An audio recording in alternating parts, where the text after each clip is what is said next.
Hey everybody, time for assignment number 3 of Unit 2, Commerce and Culture, 500 to 1500. Tonight's assignment is reading page 338 to 340 and completing questions number 10 through 15. And if you're able to do that, then Venus Williams is, well, there you go. There's the right order, not you. I love you, be weird. And the words I want you to look for with definitions and is acquaint, which is to make familiar with something on page 339. And here are Power Rangers meeting Ninja Turtles, and for some reason there's 5 of them. I don't understand it. But for Seaborn, sticking with turtles, here is a Transport by Sea on page 340, and it looks like he is a remote-controlled turtle with that little antenna. Dissemination means spreading something widely on page 340, particularly information, and particularly these papers that Sheldon's throwing, and one is stuck to his head. With afflict refers to causing pain or suffering on page 341. We're going to stick with those Power Rangers, and the only thing causing pain or suffering here is the acting ability. And lastly is appalling, which is causing shock or horror. And if you are ever so shocked that you are vomiting Skittles, as shocked as you can be, on page 341. All right, I'll see you back here on page 338 for some question support. More important even than the economic impact of the Silk Roads was their role as a conduit of culture. Buddhism, in particular, a cultural product of Indian civilization, spread widely throughout Central and East Asia, owning much of the activities of merchants along the Silk Roads. And if you're following along, let's get to one question now and save you some time. What is an example of the author's statement? More important than the economic impact of the Silk Roads was their role as a conduit of culture. Stop and think and respond. Yeah, that's right. It's Buddhism. Religion owes the Silk Roads a great debt of gratitude. If you're following along here, go ahead and skip down to the second paragraph. Continuing on. Conversion to Buddhism in the oasis cities was a voluntary process without the pressure of conquest or foreign rule. Dependent on long-distance trade, the inhabitants and rulers of these sophisticated and prosperous cities found in Buddhism a link to the larger, wealthy, and prestigious civilization of India. Well-to-do Buddhist merchants could earn religious merit by building monasteries and supporting monks. The monasteries, in turn, provided convenient and culturally familiar places of rest and resupply for merchants making the long and arduous trek across the Central Asia.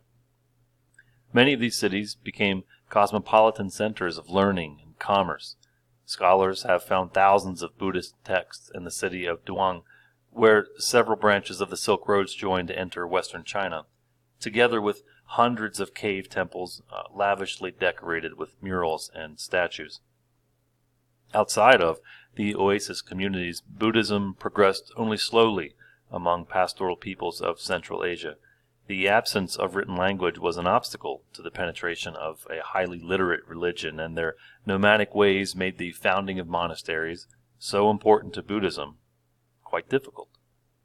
But as pastoralists became involved in long-distance trade or came to rule in settled agricultural peoples, Buddhism seemed more attractive. The nomadic Ji people who controlled much of northern China after the collapse of the Han Dynasty are a case in point. Their ruler in the 4th century, Shi Li, became acquainted, and highlight that word, acquainted, with a Buddhist monk called Fu Deng, who had traveled widely on the Silk Roads.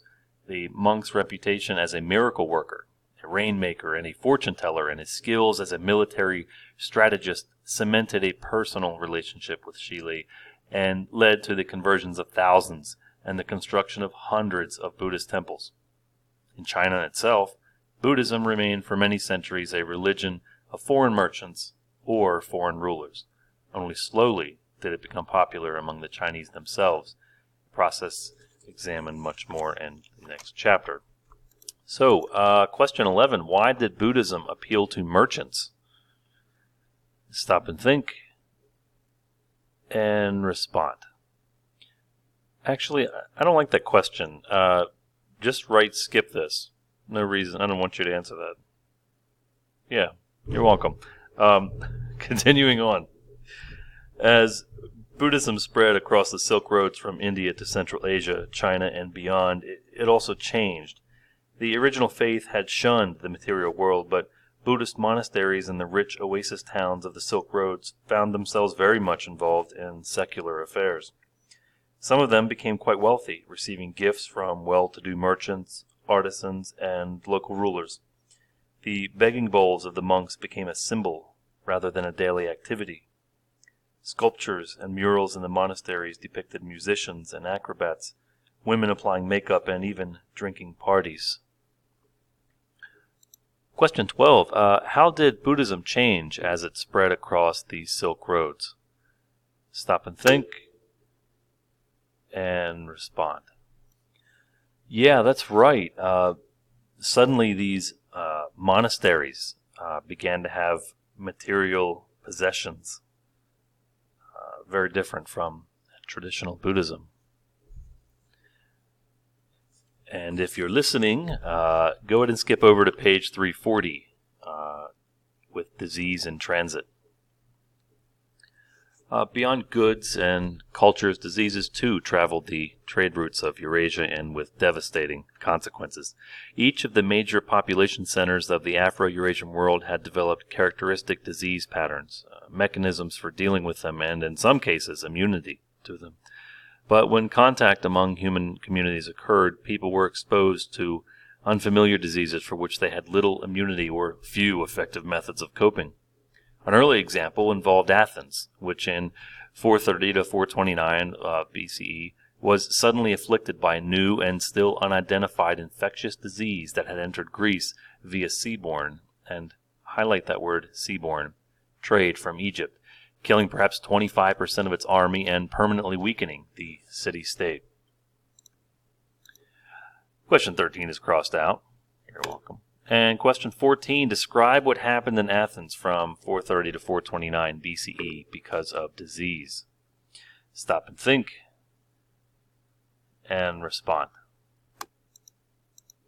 Yeah, that's right.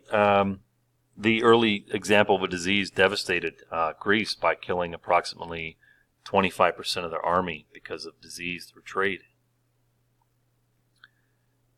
Continuing on, page 340. Even more widespread diseases affected the Roman Empire and Han Dynasty China during the Classical era as the Silk Roads promoted contact all across Eurasia. Smallpox and measles devastated the populations of both empires, contributing to their political collapse. Paradoxically, these disasters may have strengthened the appeal of Christianity in Europe and Buddhism in China, for both of them offered compassion in the face of immense suffering. Your last question, 15. How did diseases in the Chinese and European empires create a paradox? Stop and think and respond. Yeah, that's exactly right. Even though disease was running rampant, it brought people towards religion because it offered them compassion in the face of suffering. And that's everything. So good luck on getting this done, and we'll see you back in class tomorrow. Bye-bye.